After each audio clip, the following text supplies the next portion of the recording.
పత్రి గారు చాలాసార్లు మనకు చెప్పారు, నీ మాట నీకైనా ఉపయోగపడాలి, నీ పక్కవాడికైనా ఉపయోగపడాలి. ఉపయోగపడని ఒక్క మాట నీ నోటంట రాకూడదు. మన మాట మనకు ఉపయోగపడడం అంటే ఏంటది?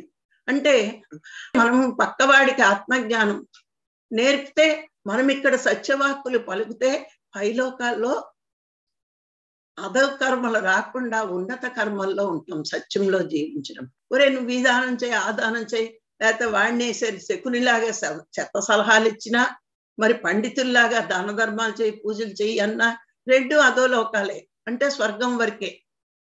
చెత్త పనులు చేస్తే ఇంకా కింద లోకాలు, పుణ్యం చేస్తే స్వర్గలోకాలు.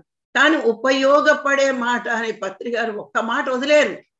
అది గమనించుకుంటూ లోతుల్లోకి విశ్లేషణ చేస్తే ఎక్కడ ఉపయోగపడాలి? భూమి మీదే కాదు, అక్కడ లోకాల్లో కూడా వాడికి ఉపయోగపడాలంటే మహాత్ముల స్థాయికి వెళ్ళాలి. సత్యవాక్ పరిపాలన గాంధీ గారి స్థాయి ఇప్పుడు మనం చెప్పుకోవాలంటే. మరి ఆ వాక్ ఏమైంది మనకి? సత్యవాక్ సత్యం పలకడం వల్ల ఏమైంది? అక్కడ ఉన్నత లోకాల్లోకి మనం వెళ్తాం. అందుకే మహాత్ములు ఏం చెప్తారు అంటే, ఫస్ట్ వాక్కుని అదుపులో ఉంచుకోవాలి.